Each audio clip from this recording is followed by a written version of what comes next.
Hello investors. This is one of my personal favorite, Net Value Investing by Benjamin Graham, the father of value investing. Graham used the so-called net current asset value NCAV to evaluate the actual value of a company on a quantitative basis rather than on a qualitative basis. According to net strategy, concentration is on company's ability to generate revenue from its current assets. Current assets are those assets that are cash and assets that are converted into cash within 12 months, including accounts receivable and inventory.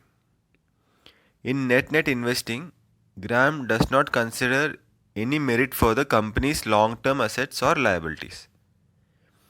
In a way, net stock can be considered as a low price to book value stock with the book value stripped off its long term assets.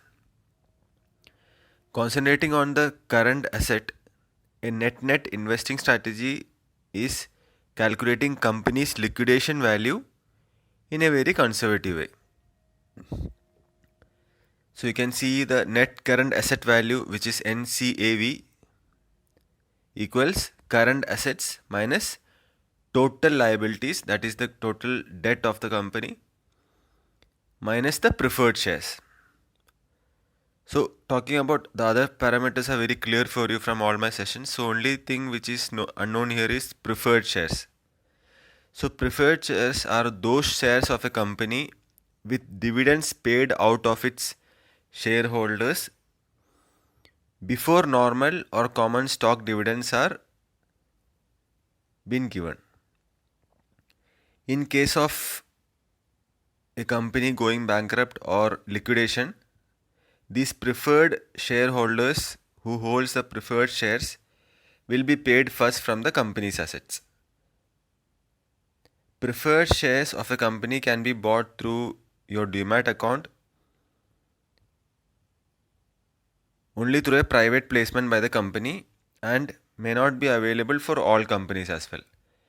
The preferred shares does not have any voting rights to its shareholders, unlike the other common shares outstanding, though they have priority over company's income by way of high dividends than the normal shares, and hence are not that tax efficient from that perspective, because if more dividends are there, then that amount is not reinvested in the stock but it is given out to the preferred shareholders, but higher dividends means higher tax liability. A typical example of preferred shares in Indian market, I would say, is Tata Motors DVR. Compared to normal Tata Motors stocks, which are just common shares of the company Tata Motors. So basically, these Tata Motors already you know that they are into automobile business.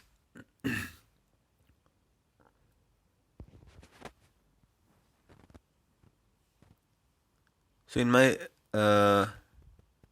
last video session, that is 21, I had explained in detail about the working capital.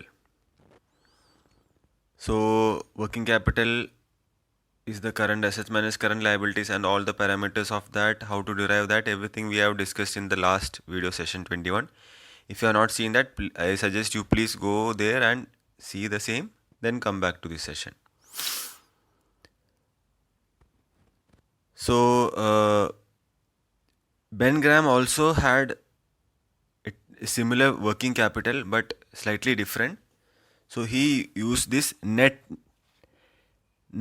working capital, and this net working capital is completely different as such from the normal working capital. So this is another even more conservative metric Graham utilized. So this is called NNWC, net working capital. So these are again the net stocks, but again the current assets are further discounted before subtracting the total liabilities. So you can see on my screen net working capital can be calculated by first considering the complete cash and cash equivalents, that is 100% cash and cash equivalents, because these can be easily liquidated and is completely valued. Then 90% of short term investment, because it may not liquidate that easy. 75% of the trade receivables. So that is like these trade receivables may not get full value if the company is under distress. And 50% inventory, again the same case, if the company is under distress and it really wants the liquidation to be done fast, so it may not be valued completely, the inventory may not get the complete appreciation, so 50% only of the inventory is considered from the current assets. And 25% prepaid expenses. And deferred tax assets are completely considered zero, so 0% deferred tax assets. So this will actually fetch you the net working capital. So you may be thinking now, why net stocks are this cheap? So net has its own disadvantage as well, which we'll discuss in the later part of this video. So companies with market capital below net cap NCAV, that is the net current asset value, on a per share basis. So if it is, you have to convert it that to a per share basis. So you can consider the complete market capitalization of a company by the number of shares outstanding. So it will fetch you the price of the stock. And again, in CAV, the net current asset value can be divided by the shares outstanding to get the net current asset value per share. So companies with market capital below, or the share price below the NCAV per share, are often in trouble. So as per Graham's investing strategy, what he tells is that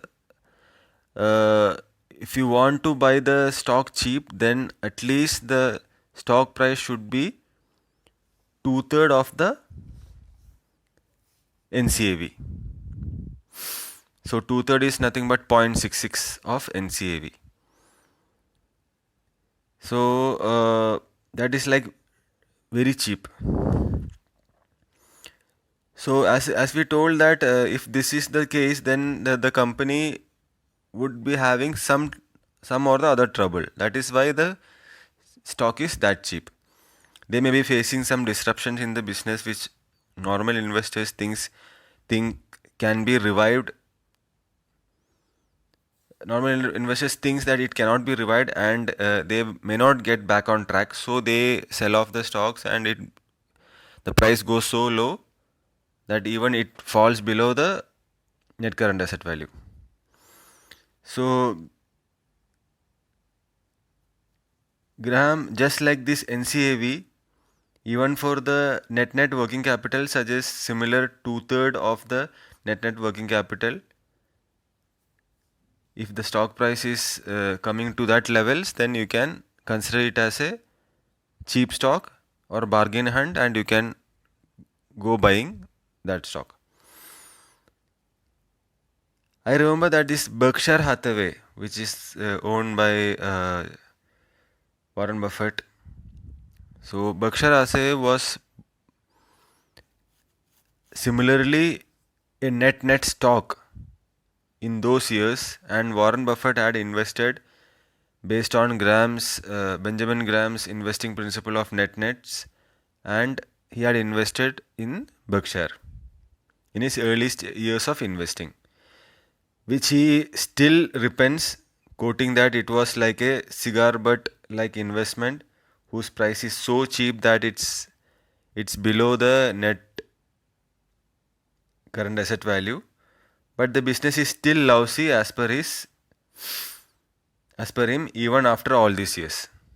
So yes, Berkshire Hathaway has grown into a big company conglomerate with various stock holdings, but if you see at that time, it was really cheap and he had invested, and actually the business didn't fetch him anything, any profits, but only his business strategies later on by holding subsidiary companies and investing in quality companies fetched him real returns. So why I told this here is that because the net company will be having some disruption or short term or maybe a longer term issue, so that is why it is going cheap. So you should not be just looking at the quantitative part of it, but also the qualitative part, like good management or how the management is, what are the strategies, what are the futuristic plans of the company. So these things are also important. So like we discussed in earlier videos also, everything should be looked in wholesome but not in isolation. So looking at the qualitative aspects of the company or business is also important, like quality of management, business model, future prospects, moats, its competitive advantages, and of course based on our circle of competence, as explained in my earlier session of the value series. So if you don't know about the company operation, how it operates, then you will not understand it. Then if you explore in the business which you don't understand, you may again end up in a value trap. So also in current market, it's rare to find a net stock. That is also a fact. Net stock or a net working capital like stock. But most important takeaway from this session is that we value investors should know the concept of looking at the value of the company from its liquidation perspective based on Graham's valuation of cigar butt investing, and try to buy at a bargain, if not as undervalued as net, provided other prospects of the businesses are healthy and attractive. So I don't recommend to you directly look at this uh, parameter and just invest in the company. So you have to look at all the parameters including this, and also I'm sure that you may not find such a company in such a scenario as I explained, where the market capitalization or valuation is much higher, unlike the old times wherein there were very cheap stocks available. But still, instead of this 2 by third value, if it is even available at a slightly lower or fairly cheaper valuation, then it is worth looking at. Happy investing.